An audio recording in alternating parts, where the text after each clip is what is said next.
Amina était une jeune fille pleine de vie, grandissant dans un petit village paisible entouré de montagnes. Son rire résonnait souvent dans les champs où elle aidait sa mère à cultiver, et elle rêvait un jour de devenir enseignante pour aider les enfants de son village à lire et à écrire. Mais ses rêves furent brisés brutalement lorsqu'un groupe armé envahit son village. Par une nuit sombre, elle fut arrachée de chez elle, séparée de sa famille, et forcée de rejoindre un camp d'entraînement pour enfants soldats. Pendant des mois, Amina fut obligée d'obéir à des ordres cruels et de commettre des actes qu'elle ne comprenait pas. Ses journées étaient remplies de peur et de douleur, mais elle gardait en elle un espoir secret, celui de s'échapper et de retrouver sa liberté. Un jour, alors que le groupe armé était attaqué par l'armée nationale, Amina saisit l'opportunité. Elle s'enfuit dans la jungle, courant pendant des heures sans s'arrêter, jusqu'à ce qu'elle atteigne un village inconnu. Là, une vieille femme l'accueillit, la nourrissant et soignant ses blessures. Mais les cauchemars ne la quittaient pas.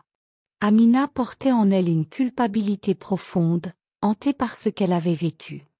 Avec le temps, elle reprend des forces et décide de transformer sa douleur en action. Elle a commencé à parler à d'autres jeunes filles de son village d'accueil, leur racontant son histoire et les mettant en garde contre les dangers qui les guettaient. Elle leur apprit aussi à lire et à écrire, comme elle l'avait toujours rêvé. Rapidement, son courage et son histoire attirèrent l'attention des autorités locales et des organisations humanitaires. Amina est devenue une voix puissante pour les enfants soldats, plaidant pour leur réintégration dans la société et pour la fin des recrutements forcés. Elle se rendit dans des écoles, des communautés, et même des conférences internationales, partageant son histoire pour inspirer le changement. Malgré ses propres blessures, elle conservait la force de tendre la main à d'autres victimes comme elle, leur montrant qu'un meilleur avenir possible. Un jour, alors qu'elle a donné une conférence dans une grande ville, elle aperçut une femme dans le public, les larmes aux yeux. C'était sa mère, qu'elle avait cru perdue à jamais. Les retrouvailles furent bouleversantes, et pour la première fois depuis des années, Amina sentit que le poids sur son cœur s'allégeait un peu. Aujourd'hui, Amina est une figure emblématique dans sa région. Elle continue de se battre pour offrir aux jeunes une alternative à la violence et pour reconstruire les communautés déchirées par la guerre. À travers son travail, elle a prouvé qu'il est possible de transformer une tragédie en une force pour le bien, et que même dans les moments les plus sombres, un éclat d'espoir peut illuminer l'avenir. Après leur retrouvailles, Amina et sa mère passèrent de longues nuits à rattraper le temps perdu. Sa mère lui raconta ce qui s'était passé après son enlèvement. Leur village avait été brûlé, et beaucoup de familles avaient dû fuir vers des régions plus sûres. Elle avait longtemps cherché sa fille, mais sans succès. En apprenant qu'Amina était devenue une voix de changement, sa mère était à la fois fière et émue. Avec le soutien de sa mère, Amina a décidé d'élargir son action.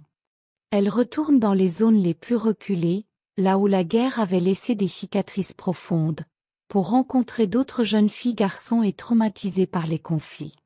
Chaque fois qu'elle racontait son histoire, elle voyait dans leurs yeux la même douleur qu'elle avait connue, mais aussi une étincelle d'espoir, comme si son expérience leur montrait qu'un autre chemin était possible.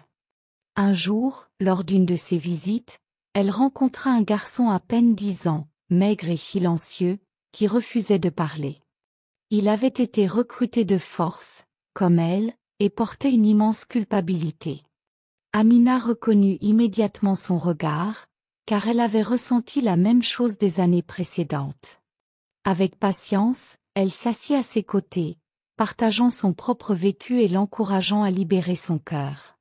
Ce garçon est devenu plus tard l'un de ses plus proches collaborateurs, aidant à réhabiliter d'autres enfants soldats.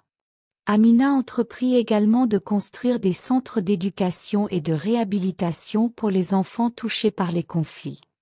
Elle travaille avec des organisations internationales et des chefs locaux pour créer des espaces sécurisés où les jeunes peuvent apprendre, jouer et retrouver leur innocence perdue.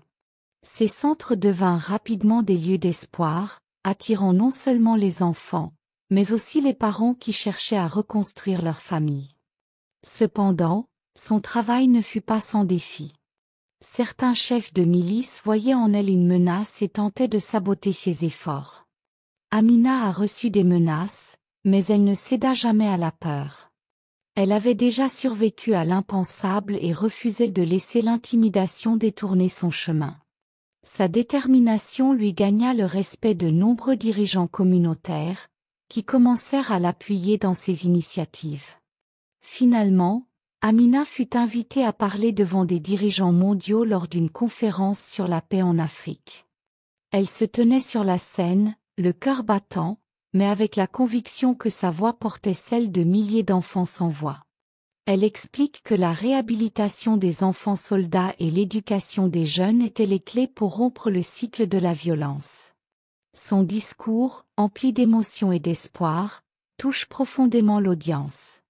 Grâce à son plaidoyer, des fonds furent débloqués pour soutenir ses projets, et d'autres régions commencèrent à adopter son modèle de réhabilitation.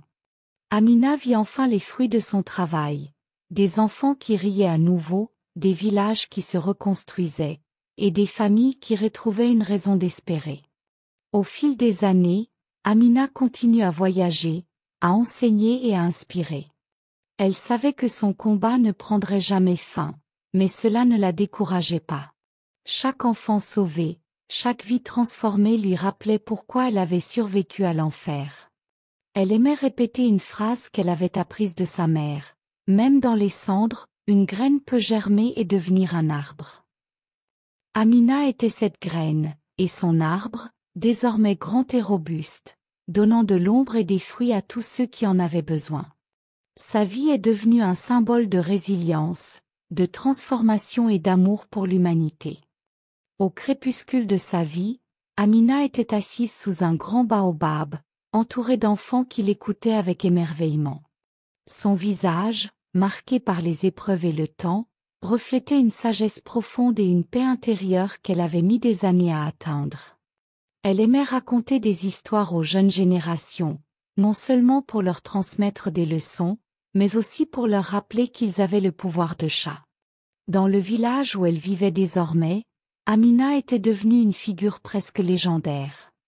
Des femmes ultérieures de loin pour lui demander conseil, des jeunes filles s'inspiraient de son parcours pour se battre pour leurs rêves, et des anciens la respectaient pour son rôle dans la réconciliation des Coms. Un jour, alors qu'elle préparait une cérémonie pour inaugurer un nouveau centre d'éducation, un visiteur inattendu arrivait. C'était un homme âgé, avec une démarche hésitante, mais des yeux emplis de remords. Amina mit quelques secondes à le reconnaître. C'était l'un des chefs de milice qui avait ordonné son enlèvement des années auparavant. L'homme s'agenouilla devant elle, incapable de parler. Amina le regardait longuement, ressentant une multitude d'émotions. Mais au lieu de le rejeter ou de le blâmer, elle tendit la main et dit doucement : « Ce que nous avons vécu appartient au passé. Aujourd'hui, nous bâtissons un avenir où plus jamais un enfant ne vivra ce que nous avons vécu. » Son acte de pardon toucha profondément l'homme et tous ceux qui étaient présents. Ce moment est devenu un symbole puissant de guérison et de réconciliation. Amina croyait fermement que pour briser le cycle de la violence, il fallait non seulement guérir les victimes, mais aussi offrir une chance de rédemption à ceux qui avaient causé le tort. À mesure que les années passèrent, Amina continua à œuvrer pour la paix et l'éducation. Son modèle fut adopté dans d'autres pays d'Afrique, et son histoire fut enseignée dans les écoles comme un exemple de résilience et de courage. Lorsqu'elle s'éteignit paisiblement, entourée de sa famille, de ses amis et des milliers de personnes qu'elle avait touchées, son village tout entier célébra sa vie. Des chants, des danses et des récits de ses exploits furent partagés pendant des jours. Surplante un grand arbre en son honneur, un baobab, symbole de force et de longévité, au centre du village. Amina laissait derrière elle un héritage immense, bien plus grand que ses propres souffrances. Elle avait prouvé qu'une seule personne, avec détermination et amour, pouvait transformer des vies et éclairer un chemin pour des générations. Et même après sa mort, Son esprit vivait à travers les sourires des enfants, les rires des femmes et les chants de paix qui résonnaient dans les villages qu'elle avait touchés. Amina était devenue bien plus qu'un nom, elle était un symbole d'espoir éternel.